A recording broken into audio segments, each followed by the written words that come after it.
When I first went and asked to volunteer at the USGS, they said no.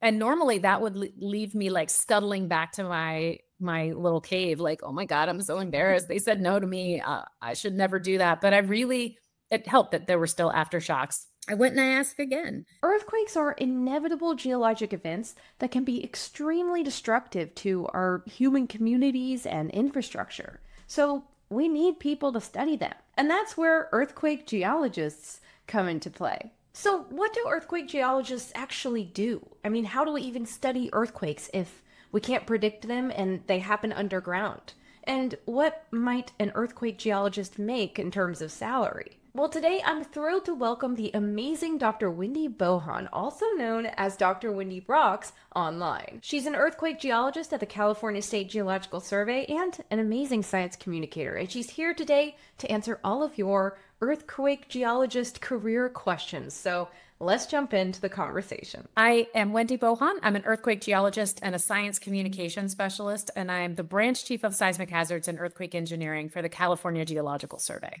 So exciting. Oh my gosh, earthquake geology. Everybody is so excited for this particular episode. This is like a movie career. This is so cool. But with that in mind, a lot of people were wondering, what exactly is an earthquake geologist and how do we study earthquakes?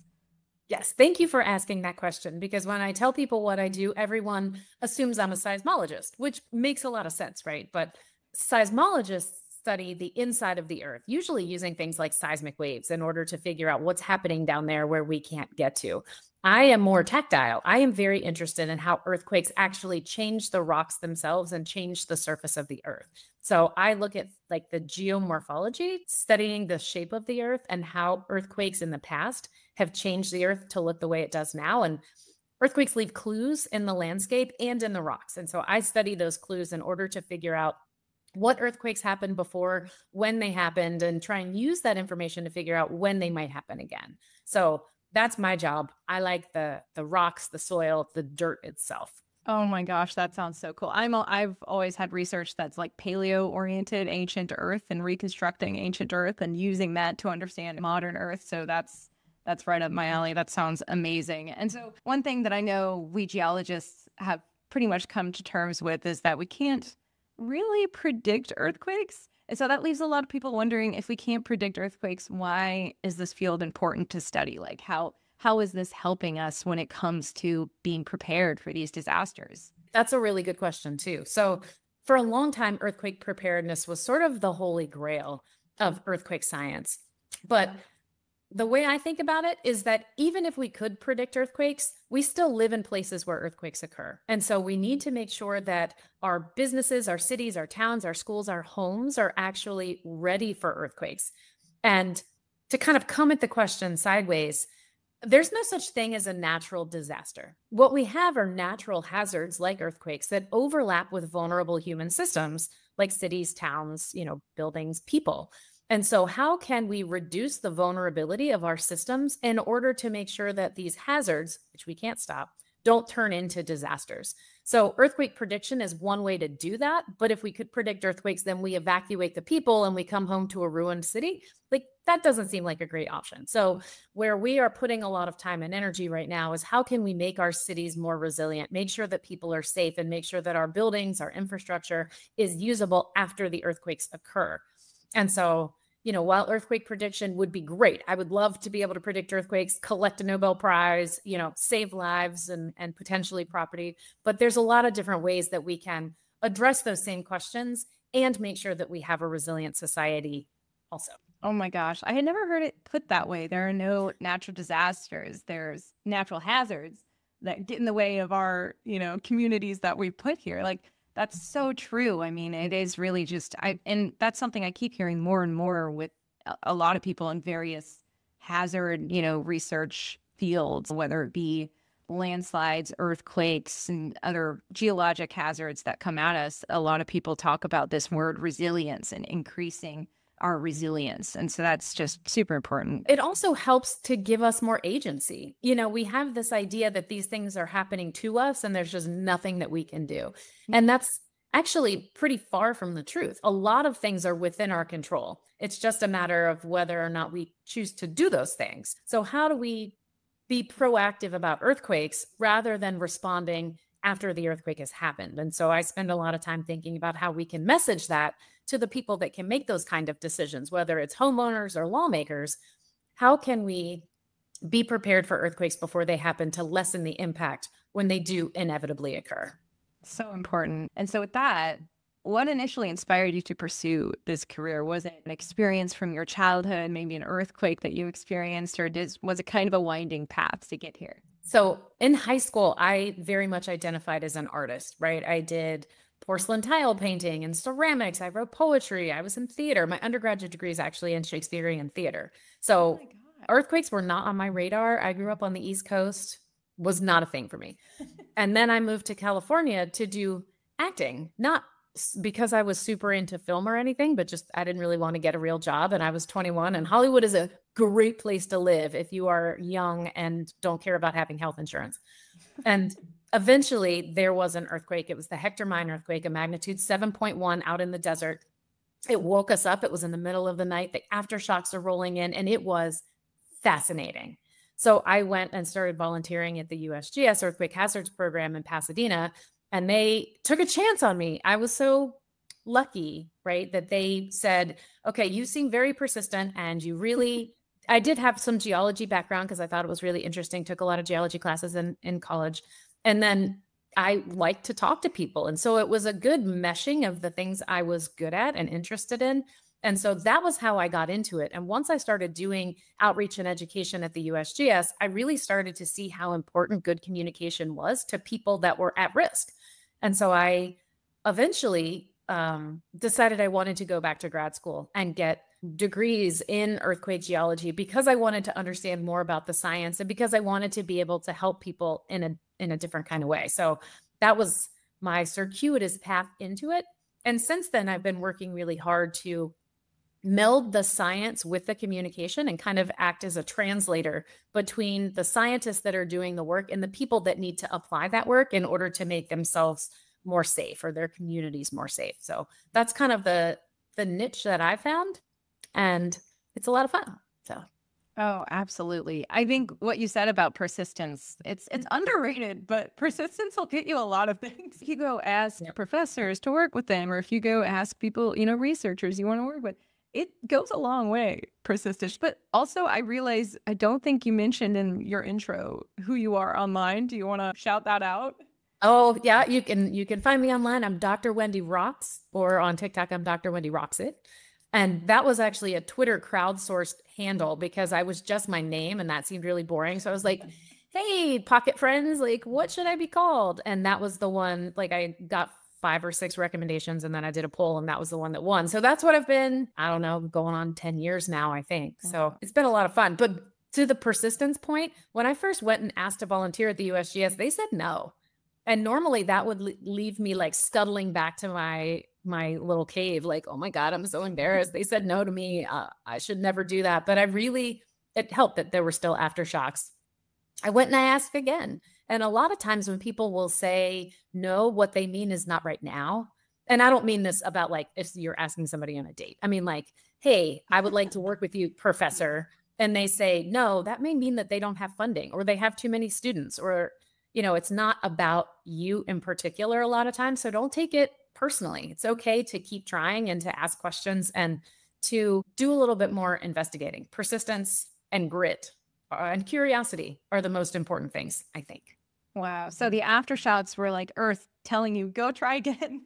Yes. It was a constant reminder like, wow, this is amazing. And this is something I want to learn more about. I want to be a part of this. This is very cool. Absolutely. Okay, so I think we have a great idea of kind of the big picture, what this kind of career might look like and why it's so important. But for you, can you tell us like what a typical day or week looks like on the job? Are you in the field more, in the office more? How does that look? It's changed throughout my career. So, when I was doing scientific research, I spent a lot of time in the field, months at a time, living out of a tent in the Himalaya, But then I had kids and I can't do that as well if I'm out in the field in foreign countries in a tent. So I ended up changing what I was doing and spending more time in the office supporting the scientists who were out in the field. But there's also a lot of things that happen in the lab. So I used to do all kinds of lab work. At this point in my career, I'm doing a lot more in the office. So I help to manage other scientists that are doing scientific investigations on faults across California. I work with people that are installing the seismic instrumentation and help to kind of set the direction that we're going in, the things we need to work on and investigate, and make sure that the scientists that I work with have what they need to be successful doing what they're doing. And so that's satisfying in a whole different way. There's all sorts of ways to be a geoscientist or a scientist in general, and it can look different for different people. Absolutely. That's one thing I'm definitely learning from doing these interviews with even people of the same like career title.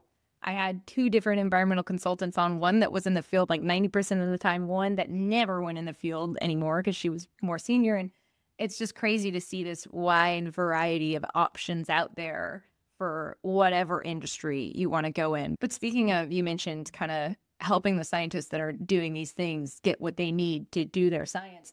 What are some of the tools and fun gadgets that you guys as earthquake geologists get to use, like seismic equipment, GIS drones, other things? And have you seen this change over time with advances in technology? I remember when I was in grad school, we were out mapping and we kept having to climb up to the top of a nearby mountain to look down on the area we were trying to map so we could get more of a bird's eye view. And I remember us saying like, God, if only there was a way we could like have a camera on a balloon floating over us or something so we could look down in real time while we're mapping. And now we have that and it's, chef's kiss. So we do have drones that we use. There's all kinds of remote sensing technology and data that we can use like LiDAR and INSAR, not to mention things like Google Maps or, Planet Lab data that we can use to see the Earth in different ways that help us to interpret the shape of the land, which gives us information about the underlying structures that could be there. GIS is a huge tool that's used to make maps, to understand patterns, to look at things spatially in different ways. Of course, there's the seismic instrumentation, which is really amazing. There's lots of different kinds of seismic instruments that measure slightly different things. And, when we think about seismic instruments, we usually think about them on the ground and measuring how the ground shakes, but they can be installed in buildings, bridges, dams, in hospitals to understand how structures respond to earthquake shaking. And that information helps us to both build better structures, but also to understand if a building or a bridge or a rail line or something may have been compromised after a large earthquake. So we can use the technology now, better instruments, faster computing to do things that we just didn't think would be possible even 10 or 15 years ago. So lots of advancements that are helping us to do our jobs better. Oh, that's so cool. And another question I had was, who is it that you work most closely with in your job specifically? Do you work with other geoscientists? Do you work with physicists, engineers, policymakers, the public? And we actually had an interesting viewer question. Do you, as either you specifically or, state geological surveys, do you work with, like citizen scientists? Oh, I love these questions. So it's interesting right now because we work with all of the above, which makes it kind of hard because all of those different audiences and users have different needs. So I work personally, at my organization, we have geoscientists, we have GIS professionals, we have data scientists, engineers, seismologists, lots of different people that are working even just within the organization. But we also work with other state agencies, other states, federal agencies, communities, local governments and cities. We work with harbor masters and the public and educators. Emergency managers are another big one because the science that we do helps guide where the emergency managers can best distribute their limited resources. So there's all kinds of different people that we work with for all types of different reasons. And it really is an ecosystem of people and organizations that are working together for a common goal. And for most of us, especially, I can't speak necessarily to everyone, but the people that I work with, it's very much driven by the want to make the world better and safer. And there's a lot of empathy that people have for the communities that are impacted by hazards. And so it's a real need to want to make that better, and everybody kind of working in that direction in different ways, which is one of the things I really like about it, because when I get up in the morning, like I feel like what I do makes a difference, and that is important to me. Yeah, so much. There are some fields of geoscience that, I've had the question in the past, oh, how does this impact society? How does this impact communities? Because some fields are a little bit more indirect, but earthquake geology is like, I mean, that's as direct as you can get an impact on helping communities. And that is just, it's really inspiring. And that brings me to my next question, which is what is kind of the most inspiring or most eye-opening experience that you've had working as an earthquake geologist? I think the most inspiring thing for me is when I can see directly the impact that the work that we do, like how it impacts communities or how it makes people safer, or even how it reduces the anxiety for individual people. So, I do a lot of stuff on social media just in my personal life, not necessarily as part of my job. And people are really anxious about earthquakes. It's a big fear for people. They have recurrent dreams about earthquakes or tsunamis. So they'll reach out asking for information, and giving people information, giving them some agency, telling them, hey, there are things that you can do to keep yourself safe, to keep your family safe, knowing that that helps them sleep at night. Like that keeps me going. And I save a lot of those messages in a little folder on my computer. So like when I'm having a bad day, I'll open it up and read a few and be like, okay, girl, get back to work, because this makes a difference, not just to communities or to California, but to individual people. And that's what it's about, is for me, is individual people. Absolutely. Absolutely. And it's true what you say about giving people something that they can do, some agency in this, and, the uncertainty of the world of earthquakes. I teach a climate class, and a lot of my students have climate anxiety, which is another thing where, just giving them something that they can do, it helps them sleep at night. It helps them feel better about the situation and about themselves, which is hard, in a world of climate change and earthquakes, especially if you live in a place like California. But my next question was, do you have a kind of craziest or funny experience that you'd want to share? As far as crazy stories, like there are a lot of very strange things that have happened. One of them, so we were working in Argentina. This was a little outside of my fault studies. I was working with my field partner, and she had come down and done fault studies with me near Mendoza. And I was up with her in this area in Fiambala, like up in kind of the Andes Mountains, in the middle of nowhere. I'm talking about the middle of nowhere. And the local farmers had told us that there was a puma in the area, and so to be careful. And they had had one of their dogs come and stay with us to defend our little tent camp at nighttime. We were like, oh no, how will we know if it's close to us? And they're like, oh, you'll smell it. And we're like, I don't quite know what that means. So we're walking, hiking around, looking at stuff, and all of a sudden I smelled it. It smelled like kitty litter, like that cat urine smell. And she smelled it, and we looked at each other and we were like, okay. And then we came across a half-eaten burro, like a donkey, and we were like, oh no. And we were like, well, we want it to know that we're here, so we should make a lot of noise. So we're hiking and we're singing, but the only songs that we both knew that were that we both could sing at the same time were Christmas carols and old school rap songs.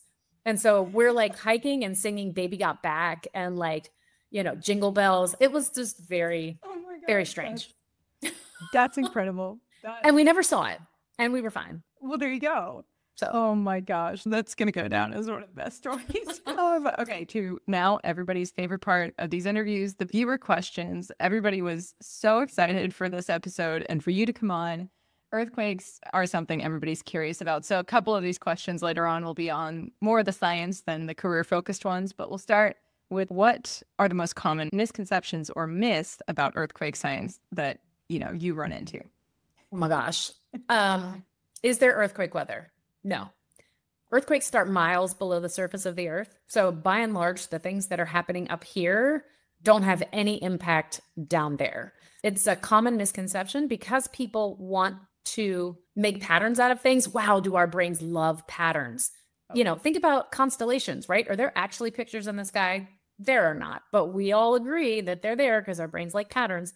And so people will often take an earthquake that was really memorable and be like, okay, well, that's the kind of earthquake weather for earthquakes. So Northridge, it was during Santa Ana's. And so people were like, oh, it's hot and dry. In other places, it may be oh, it's when it's unseasonably cold and wet. But it doesn't have anything to do with it. It's just us trying to put structure on something that's unpredictable. Is California going to fall into the ocean? No, it is not. California, the westernmost part of California, is sliding up towards Alaska at about the rate that your fingernails grow. So except for a coastal landslide here and there, California is not falling into the ocean. Can people predict earthquakes?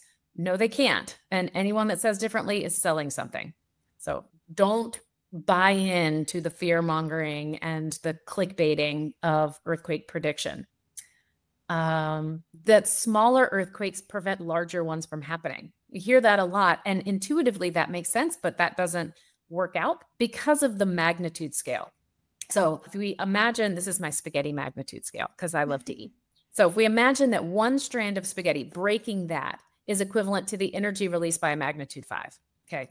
A magnitude 6 would be 32 times more energy released. So that would be 32 strands of spaghetti, which is about a serving size, which hurts my heart because that is not my personal serving size preference, but 32 strands. And then what about between a magnitude 6 and a magnitude 7? Well, a magnitude 7 would be 32 times more energy released.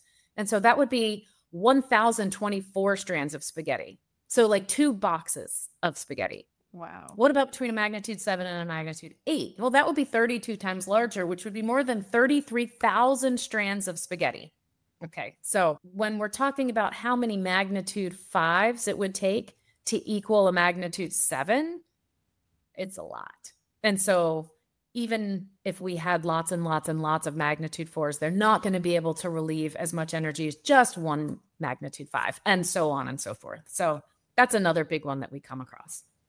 Wow, interesting. That's so true. Oh my gosh, people try and find patterns and everything. But yeah, no earthquake weather. Good to know. Okay, so the next viewer question was, what's something about your job or field that you wish more people knew about, if not already mentioned in the previous one? I think part of it is that it's not just playing with rocks. People are like, oh, you gonna go out and look at the rocks now? And like, yes, but also no, it's so much more than that. And not all geology is rocks. Geology is about understanding the earth, and we can do that in lots of different ways. And so like the people that I've worked with in my career are environmental scientists. They have a biology focus or a chemistry focus or a physics focus, or even like a big data and computer science focus. We have people that do a lot of computer modeling to understand how earthquakes work or how seismic waves propagate, to understand, mineral physics. There's entire laboratories devoted to understanding how minerals work. And these have applications far beyond just understanding the earth. It has to do with, material science and all these different things. So geologists have to understand a lot of different sciences. Yeah, whenever I tell anybody that I got, a PhD in geology and I never stepped foot in the field, I never looked at a real rock. I made pretend rocks in lab. I was 100% in a chemistry lab, replicating what happens in nature when rocks form, but like it was all chemistry. It was biochemistry. I used microbes sometimes. I mean, and people don't think about the biology, the chemistry, the physics, and how all that interacts with. I always say the misperception of like geology just being about rocks is like 2 misperceptions wrapped into one. The one is that it's just about rocks, because it's not. I equally had all these grad student friends that were 100% just like computer modeling and programming and never touched a rock. And then the second misperception wrapped into that is that rocks are just rocks. Like there's so much information wrapped into that rock, like the chemistry of it, the biology of it, like the physics, all of it tells us information about how it formed and how Earth was and millions of years ago and how Earth has evolved over time. And people don't see, like, rocks aren't just, it's not just granite. It tells us things.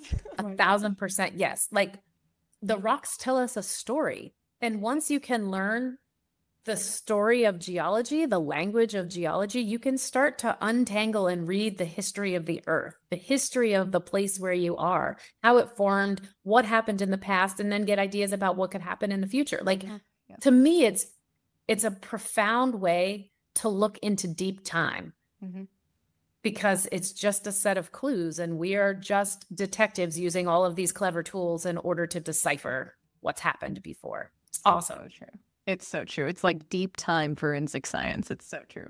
But anyway, back to your specific earthquake geology job. A big reason I'm doing this whole series is to try and show people the diversity of options, career options that they can look into in the field of geoscience, environmental science, things like that. But a lot of people are hesitant for various reasons, whether it be misconceptions that geology is just rocks or it's just oil and gas when it's really not, or whether it be other things. I actually got an interesting viewer question for this interview saying, I'm currently concerned about the state of earth science, given that the world is becoming more expensive.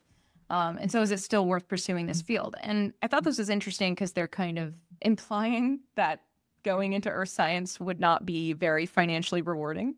And then we also got a question about what would be the salary for an earthquake geologist. So can you kind of just discuss, the state of earth science, whether it's worth pursuing this, and maybe a little bit on general salary for, earthquake geologists in general or people at state surveys?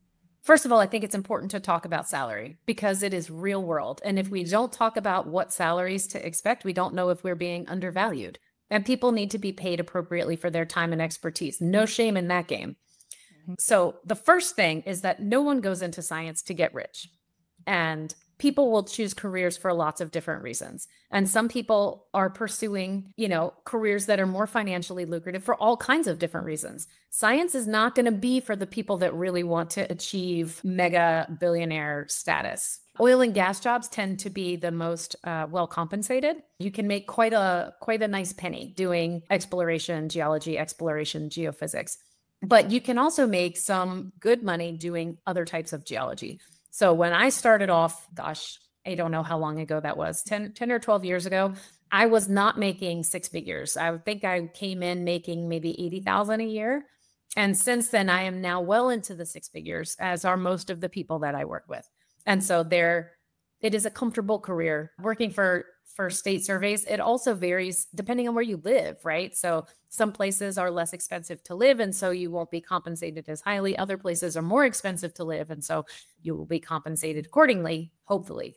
And then as you build through your career, right, you can move up the career ladder, but you'll also get rewards in terms of like bonuses and additional compensation. And so cost of living increases. There's a lot that goes into it that's not just the starting salary. And this would be my advice for people, because I have had to have this moment myself a couple of different times where I sit down and say, what is most important to me and what do I need in my life right now? And so I learned a long time ago when I was leaving grad school, I was like, okay, I have these 3 kids now. Do I want to go into academics and have to do postdocing and do this whole thing and live in places I may not want to and not make a whole lot of money at the beginning because early professors aren't compensated very well? And I was like, that's not what I want for my family. That's not going to work for my life stage right now. I also had to think, what really matters to me in my life about my career? For me, what was most important is my impact. And so asking around to figure out what other people are making, I think, should be something that we do more. And if you're comfortable, I think people should be more open about, what they do make and what's expected and okay. Because otherwise, how are you going to know? How are you going to know? Oh my gosh, so true. I'm so glad you said all that, because it really does help to give people an idea, especially in this day and age. It is getting more expensive just to live there. Living is so expensive. So yeah, that's absolutely so true. Ask around, again, persistence and grit. All those things are really important. But yeah, thank you for sharing that. And with your specific position, you're obviously Dr. Wendy Rocks. So we know you have that doctor, but is it required to have a PhD? Like, what's required to go down this career path as earthquake geologist, and what kind of education and training did you get? It depends on what it is that you want to do. I really love doing research. And so I pursued the PhD, not because I really wanted to have a PhD, but because I really wanted to continue to do research. And that was the path that I saw open. And so I took it. And something some people may not know is that when you go to graduate school for science, they pay you to come there. You don't actually have to pay to do it. So it's not a lot. They don't pay you a lot, but you don't have to pay for school. And then you get paid some amount to come there and to do things like teach classes or do research for professors and that sort of thing. So that's important to know. But a lot of the people that I work with that are earthquake geologists have a master's degree. And that is pretty standard that you need some amount of schooling beyond an undergraduate degree. And so the work that those folks do is incredible. It's impactful, and they are some of the most knowledgeable and well-regarded geoscientists in the world. So you don't have to have a PhD to be good at your job, to be renowned in your field, and to do important work. So before you pursue something that's like 4, 5, 6 years of your life, you might want to ask around again and say like, hey, you're doing a job I would like to do. What's required? So, I got a master's and a PhD, but not required for what I do.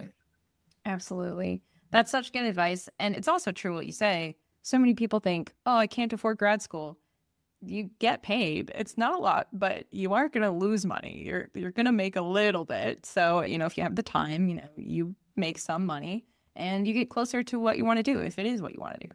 So yeah, that's wonderful advice. And then the next viewer question was, do all geologists at the California State Geological Survey or just state geological surveys in general study earthquakes, or are there other specialties? Oh, I love that. No. So at the California Geological Survey, about a little less than half the staff are in seismic related fields. So strong motion instrumentation or seismic hazards, mapping, school reviews, those sorts of things, ensuring seismic safety for California. But a lot of the organization is not. So we have people that are doing burned watershed geohazards, forest and watershed geology, geologic mapping, landslide mapping, minerals. We have a whole program just about minerals. And the people that are in those programs, we have geoscientists that are just mineralogists. We have people that are climatologists and environmental scientists. We have civil engineers. We have GIS and data specialists and seismologists. And, there's a whole bunch of different types of careers and people that are working in the geosciences. It's not just earthquakes. Because we're California, we focus a lot on earthquakes and other geohazards like landslides and liquefaction.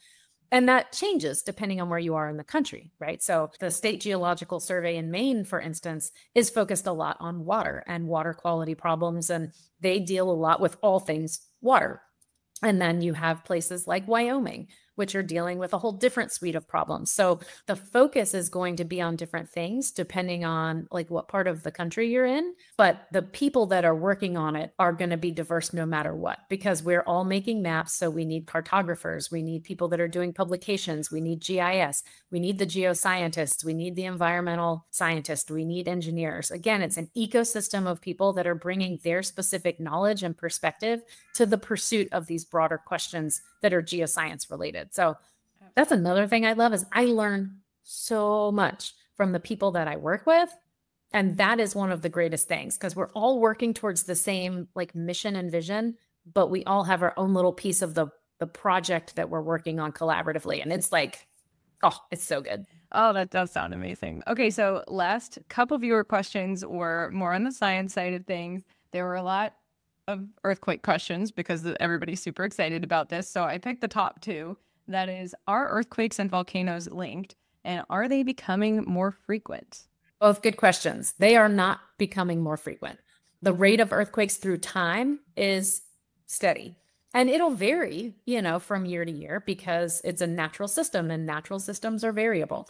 But the rate of earthquakes is pretty much stable. The rate of volcanic eruptions also relatively stable. There's usually like 40 odd volcanoes erupting around the world at any one time. Are earthquakes and volcanoes linked? They can be. And so they can be linked in a couple of different ways. There was just the 8.8 earthquake right outside of Russia. And that caused, there were a couple of volcanoes that started erupting soon after. One erupted in the hours afterwards, but it turns out that volcano was already erupting. It already had magma in like the crater, but that magma started to flow out and there was some ash ejections after that. And then there was another volcano that started erupting, several days later. Correlation, causation, hard to say. But then there are times like at Mount St. Helens, right, where Mount St. Helens was already very active. We could see lots of earthquakes that were happening under the volcano. So this is a way that definitely earthquakes and volcanoes are linked. When magma and superheated gases are moving underneath a volcano, they cause the ground to crack and they cause cracks to vibrate. And those are earthquakes. When we have cracks vibrating and rocks breaking, that's an earthquake. They're volcanic earthquakes, though, because they're caused by the movement of the magma and not by the tectonic plates themselves. So they're different, but it's still an earthquake. And we can track where those earthquakes are underneath the volcano and if they're getting closer to the surface to determine whether or not an eruption could be imminent. Now, with Mount St. Helens, there had been a bulge growing on the side of the volcano for a while. And then there was a large earthquake, largish. It was like a magnitude 5.4 that caused that bulge to slide. That was the largest, I think it was the largest terrestrial landslide ever observed. But that then decreased the pressure in Mount St. Helens, which caused the volcano to erupt. So that did directly cause the eruption, but it was going to erupt anyway. And so what the volcanologists tell me, because again, that's another subspecialty, right? I work very closely with volcanologists, but I am not one myself. They say that if an earthquake causes a volcano to erupt, that volcano was right on the edge anyway. And the earthquake was kind of the straw that broke the camel's back.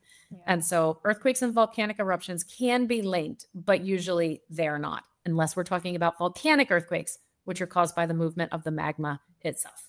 Wow. That was a long answer. Sorry. Yeah, that was great. I didn't know a lot of that. Or the details behind that. So that's really interesting. And I think, oh my God, this conversation has been so insightful. I think will inspire a lot of people. And the last two questions I always love to ask are, what is the least favorite part of your job? And what is your favorite part of your job? I think every job is meetings and emails. Like the majority of the job is meetings and emails. And that is my least favorite part. But that's every job. That's not this job in particular. So the best part of my job is hard because there's a lot of really good parts. Helping people is really great. The collaborative environment that I work in is really great. The people are amazing. But I think for science in general, the thing that is always mind-blowing to me is that we are out here generating brand new knowledge, learning things that nobody has ever learned before. What a privilege to be able to do that, to be able to think as your job. It's really just such a privilege and so exciting to think about. Could not agree more. Very cool to me. That was one of my favorite things when I was working in the research lab and, mixing things together, seeing what happened, doing, novel studies. I mean, that's like, you get to go in and find something and learn something that nobody yet knows other than you because you just tested it. It's wild. You think about science like it's the answers in the back of a book, right? And I find that in grad school too. Like I would go to my advisor and be like, here's what I think, right? And they were like, I don't know. Yeah. How am I supposed to know? You're the one that's been researching this for 3 years. You know more about it than anybody else. And I was like, oh no. Yeah. Because the more you learn, the more you realize you don't know. Yes. And then you look back and you're like, wait, I do know all of these different things. But science is not a bunch of answers in the back of the book. Everything has not been discovered yet. There's so much more to do, so much more to learn, so much more to discover. And we have such new, exciting tools to do it with. So, I mean, I guess that's my career pitch is that we need people to come in that have new perspectives and new ideas and new insights and continue this work, continue building on the work of all of the people that have come behind me, all of the work that I and my people are doing, and continue that in a new way to learn new things. Absolutely. Oh my gosh. And I guess Suki's saying that it's time's up. So I think this conversation has been so amazing and so inspiring. And it's so true what you say. There's so much more that needs to be discovered. So I hope people will listen to this and then go be persistent to somebody that they want to work with. Yes, I agree. Yes. Oh my gosh. Well, thank you so much for coming on. Thank you for having me. It's been great to talk to you, and I appreciate all of the work that you do. I see you inspiring people all the time, and just know that you're seen and you are appreciated. Thank you so much.